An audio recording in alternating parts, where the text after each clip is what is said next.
A është e vërtetë që një grua të nisë dhe të zhvillojë një biznes në vendin tonë? Unë kur e fillova ishte tepër vështirë. Mirë po sot, unë mendoj si cila grua apo femër që don të hapë një biznis, kohënat kanë ndryshuar. Sot ja kompjuteri, ja edhe telefoni, se ti gjetë të gjitha në internet.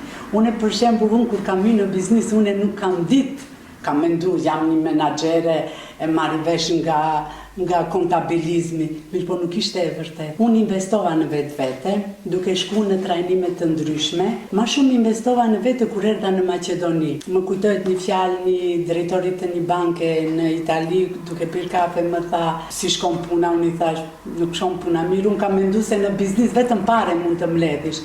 Edhe me qenë se i disha hyrjet e daljet në kontabilizëm, me din, unë ja bëra kështu, jo, s'kena pare, po ta si s'keni pare, a hani, a pini, po i kujt është ki furgon, po kjo vetur, po saj normal isha klienti ati në bank, a i më lexon të shumë mirë. A, tha, stop zime, ti tha nuk jeni menaxhere mi. Thash pse, tha ti duhet t'investosh në vetë. Jo, tha në dukje, po tha qkojsh të bësh trajnime të ndryshme, edhe atëherë ja fillova, thash, u kompletova ma tepër, kur erdha në Maqedoni, edhe duke bë trajnime të ndryshme në Amerikë, në Bruxelles, në Bullgari, në Hollandi, e kështu me radhë mos i numëroj, atëherë se kompletova si një grua sipërmarrëse.